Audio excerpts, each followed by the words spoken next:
So, inclusion is a national security imperative.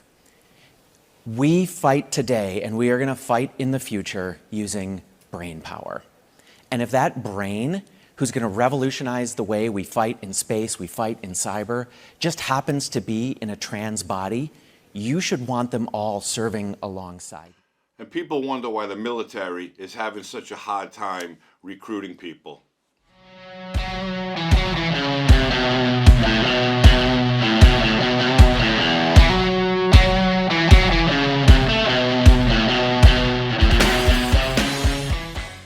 Welcome back, my friends. And that right there was Lieutenant Colonel Bree Fram.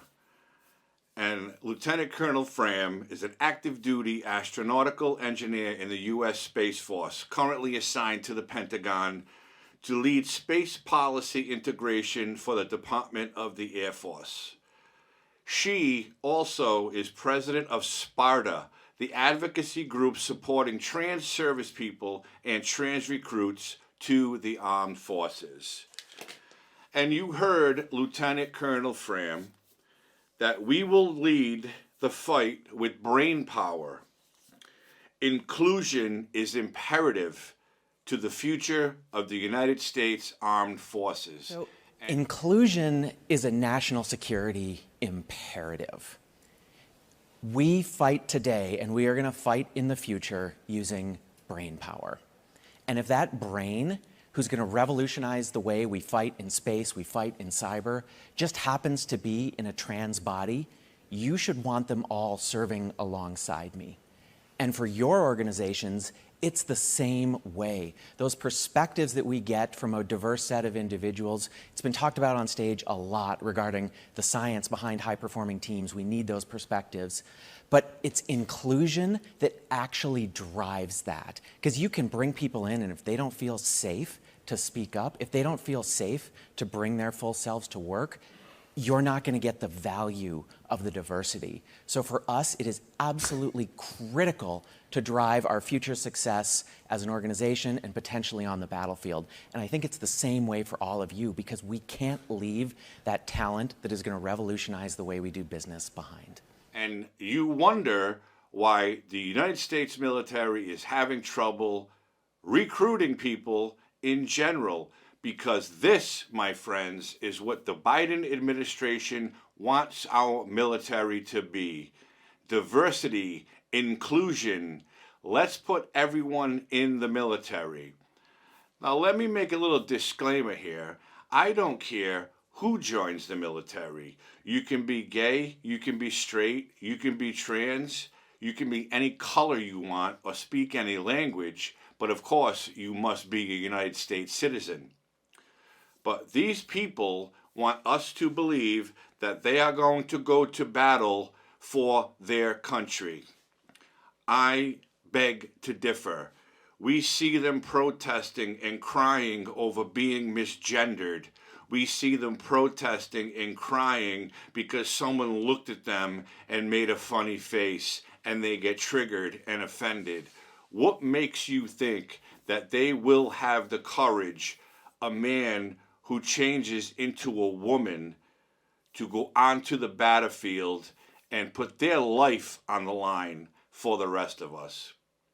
I have big doubts and I have worries that this is what our military may turn into. We've all seen reports over the last several years that the military, all branches, is having a hard time recruiting people.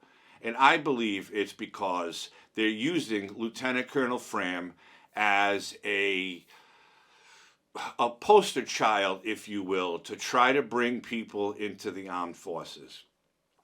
Lieutenant Colonel Fram is 42 years old and is currently the highest ranking out transgender officer in the Department of Defense. It's all well and good. Again, I don't know how many times I've said this and will continue to say it.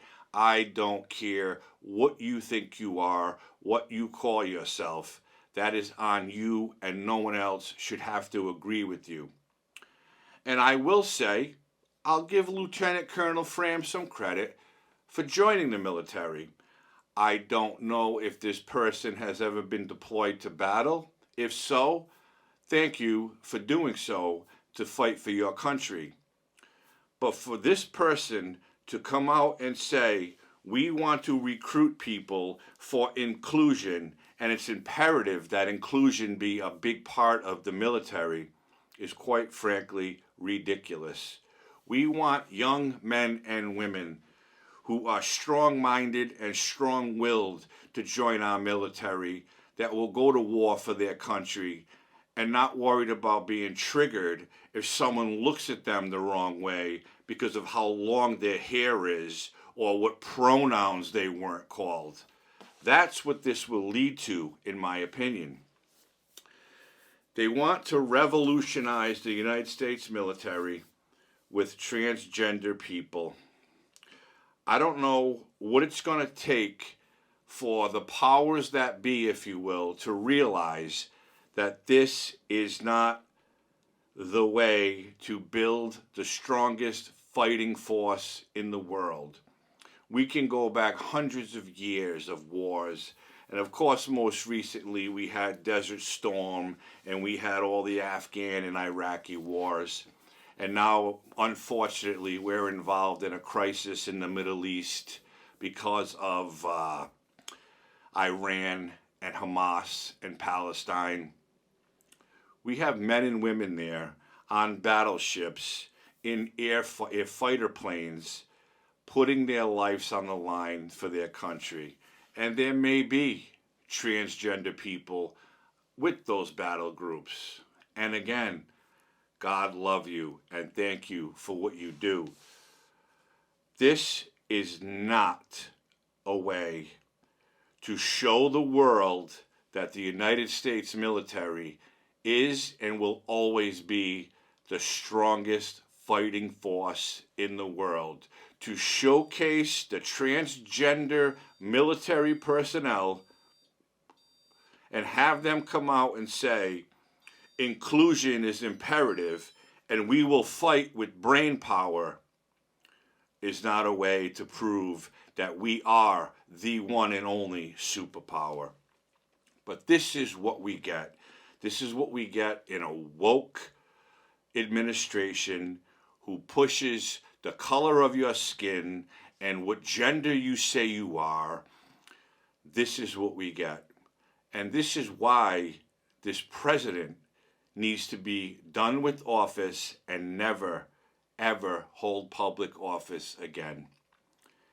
In my view, he has made our military a laughing stock.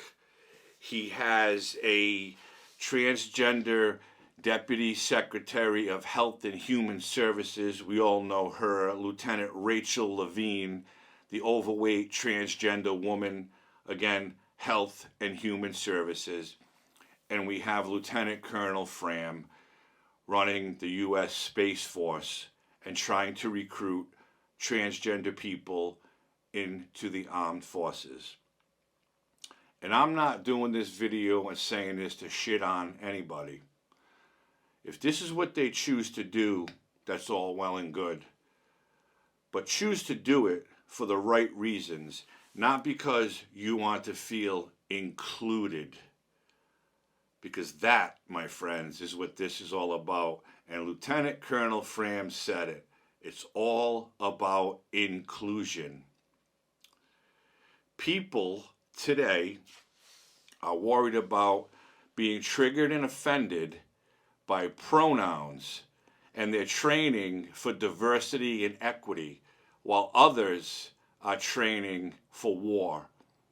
And what happens when you have that, when those training for equity and inclusion and diversity meet those who were training for war, the training of equity, inclusion, and diversity will lose. And that's the bottom line. We do not need a military full of transgender people. One more time, and then I'm going to end this. If they want to join the military, all the power to them. I have nothing but respect for the U.S. Armed Forces. But do it for the right reason, not because you want to feel included and equal to the men and women who are joining the military to fight for their country because it's in their mind, body, and soul. Enough is enough with this nonsense.